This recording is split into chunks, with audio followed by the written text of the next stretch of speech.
Hey guys, welcome back to my channel. My name is Sarah and I haven't done one of these videos in a very long time, but this is another if you like this movie, maybe you might like this book video.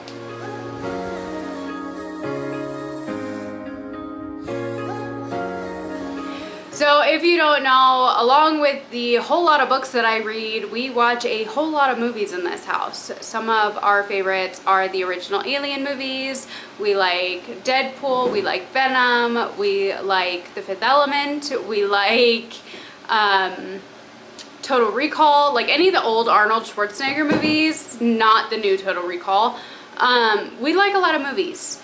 And a lot of times when I'm talking about books in my videos, I'm referencing a movie. It reminds me of this movie, or it reminds me of this part in that movie. So it's probably pushing about a year now. But about a year ago, I did a video that it's if you like this movie, then you might like this book. And I included things like Shutter Island, a Netflix show called The Night Flyers, some Adam Sandler movies, things like that. Now I have 6 books that I want to talk to you guys about that kind of have similar vibes to movies in some form or another. So let's jump right into it. Some of them you're gonna have to kind of bear with me and hear me out for, but others it's kind of on the nose. If you've read these books, then you might know what I'm talking about. But our first one is if you like You've Got Mail with Meg Ryan and Tom Hanks, the classic springtime, fall time, bookshop loving movie. But you want it to have kind of some fantastical elements, maybe kind of set back in time. My recommendation would be Divine Rivals by Rebecca Ross. So this one is set in a World War I-esque setting that there is a magical typewriter where they are able to write letters back and forth. He knows who she is, she doesn't know who he is, but she's grieving a missing brother in the war and ends up kind of falling for this guy that they're writing letters back and forth through the typewriters. Which is why it gives me the vibes of You've Got Mail. This is YA, so know that going into it. I think it's more of like a new adult because I think that he's 19 and she's 18 and they are actually like out in the world because of the time. But it is still, you know, a younger based book. I did really enjoy this one quite a bit. I gave this one 4, I think, stars, and the entire time I was reading it, I just kept getting the vibes of You've Got Mail, and they are rivals to lovers, and it was just a really sweet story. I haven't read the second book yet, but it is on my radar. I would like to read it at some point. I might get it from my library. I don't know if I'll buy it, but I do want to continue and see what happens in this series. But yeah, I really enjoyed it. So if you like You've Got Mail, I would recommend trying out Divine Rivals by Rebecca Ross. The next one that I've got on my list, like I said, we love Deadpool in this house.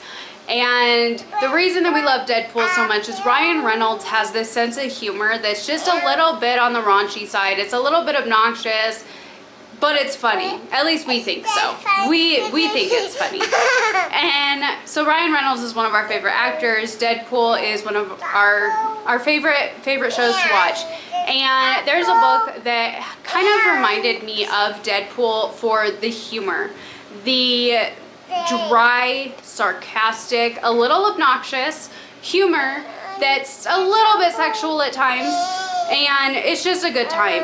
And for that one, I'm going to recommend How to Become the Dark Lord and Die Trying by Django Wexler. This one is a fantasy book where she is in a video game-esque fantasy setting that every time she dies, she is respawned at the same exact spot, starting her day all over in the exact same way. But she's decided that she is tired of restarting her day the exact same way, only to get killed one way or another in pretty much the same way. And so instead of trying to be the hero, she is going to become the new Dark Lord.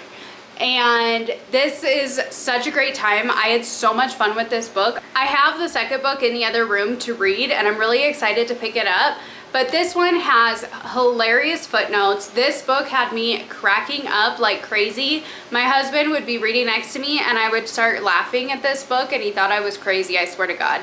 But this one was such a good time. And it's not exactly the same kind of setting. It's not a superhero setting. It is a supervillain, but it's not exactly the same. But I think the humor in this book is really, really similar. If you like the humor in Deadpool, that would be my recommendation, is How to Become the Dark Lord and Die Trying by Django Wexler. Next up is one that I'm super excited to share with you. And bear with me, it's been a while. It's been about a year since I read this book. So bear in mind, it's been about a year since I read this book, and it's been a year or two since I saw the movie, but I think it fits. So the next one is if you like the movie Ouija, The Origin of Evil, the horror movie where the girl gets possessed and because of a Ouija board, I think that you would like Pinata, and this is by Leopoldo Gout. So the differences here is that this is a mother and her two daughters who are going to Mexico because the mom is going to refurbish this old church, and something is found down in Mexico that is not your ordinary relic. And there is a possession of a girl in this book. This book was so atmospherically creepy, and I loved it. I thought it was so interesting. There's Spanish mixed in with the writing in this, and I don't speak Spanish, but I was fine with it because I still understood everything that was going on. It didn't take away from the story for me. I thought this book was so good. This is one that has one of those like really beautiful covers, and you don't really hear anybody talk about this book, but I'm so glad that I read this. I think I gave this 4 or 5 stars. I thought it was fantastic. And it gave me similar vibes to Ouija, the origin story, or the Origin of Evil. Sorry, it's been a while. Ouija, Origin of Evil. And I loved it. I thought it was fantastic. They were both super creepy, and I thought this book was so well done. So if you like Ouija, The Origin of Evil, I think that you might like Pinata by Leopoldo Gout if you give it a try. This next one that I have is another one that's a little bit of a stretch. But if you enjoyed the movie Love and Monsters, I think that you might enjoy The Bones Beneath My Skin by TJ Klune. So Love and Other Monsters has kind of a relaxed vibe where he's going on this journey to find his girlfriend after the apocalypse happens. This one is about a man who goes up to his family's cabin after his parents have passed away. He never had a good relationship with them because he is a homosexual man, and his parents didn't agree with his way of living. And so he goes up there, and then he finds a man and a little girl living in his house. He has no clue who they are and what they're doing there. Apparently they're on the run from something or other, and this story is following the 3 of them kind of becoming their own little group and found family, and they're on the run from this government place and trying to save this little girl. Now, it's not exactly like Love and Monsters, but I think it has similar vibes. And if you like the section that has him with, I don't know his name. If you like this group, I'll put a picture of them up here. When they're spending time together in this movie, it reminds me a lot of with this book. It gives me very similar vibes. And so I think that if you enjoy Love and Monsters, I think that you might enjoy The Bones Beneath My Skin by TJ Klune. The next one isn't an excessive stretch. I think you could see where I'm getting this connection from. But if you like Leap Year with Amy Adams, I think that you might like Lucky Leap Day by Anne Marie Walker. Now, I read this one about a year ago as well, or a year and a half ago, and I went back and forth between this physically and with the audiobook, and I absolutely loved it. I finished this book physically, and then I went back and I finished listening to the audiobook because of how much I loved this book.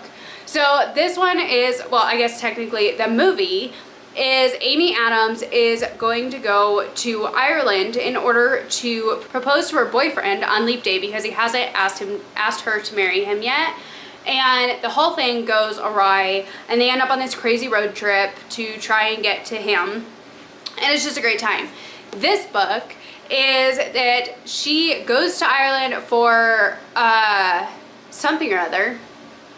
it's like a vacation gone wrong. That she goes to Ireland to get away for a few days and get over somebody, I think it was what it is.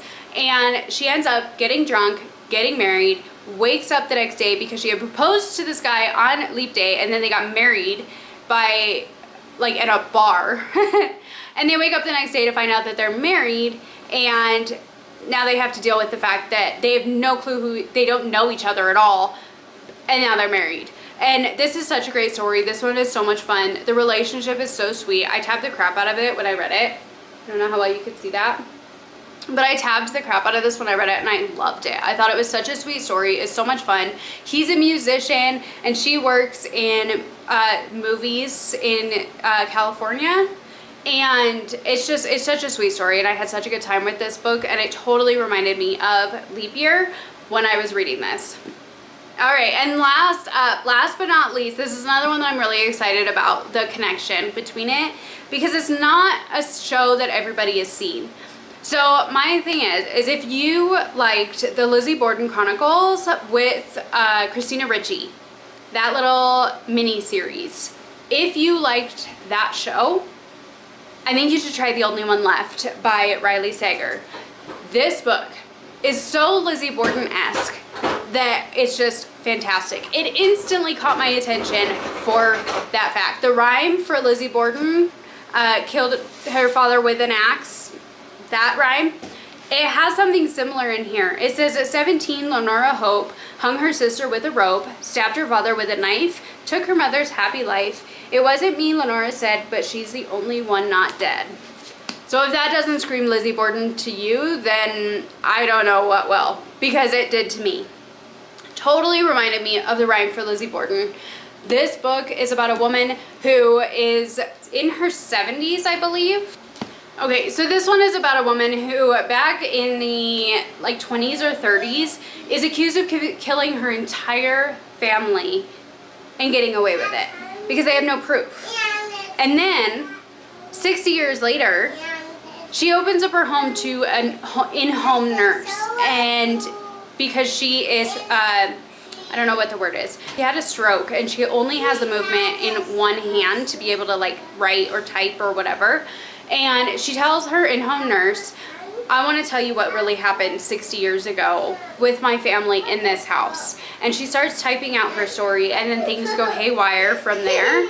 This book has a haunted house setting. It's a house on a cliff. It's creepy, it's atmospheric, it's got the question of did she really kill her family 60 years ago? And this book, the twists at the ending, oh my god, you are in for a wild ride if you have not read this book.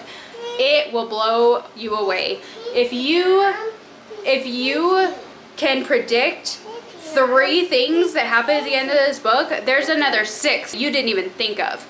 There's another 6 things in this book that you never even considered. And that's what I loved about this book. This book was so much fun. It's one of my all-time favorite Riley Sager books of all time, and I think that this one absolutely has the Lizzie Borden connections without being Lizzie Borden, but it is similar.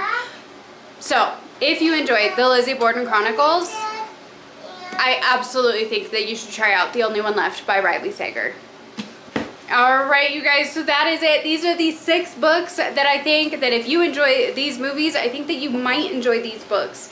If I inspired you to pick up any of these books because of the movies, please let me know. If you agree and have read some of these and you watch this and think, oh man, yeah, that does sound similar, let me know that as well. Some of these I feel really far-fetched in recommending them this way, but it's a fun thing to do, and I love movies so much and I love reading so much, and so this is just a fun way to kind of draw inspiration from that. And so yeah, I really hope that you get some inspiration. Maybe it gets your attention on some of these books that you never really thought about it that way before, whatever the case may be. If you enjoyed this video, please like, comment, subscribe down below. Thank you so much for hanging out with me for a little bit, and I will see you on Friday with another video. Bye!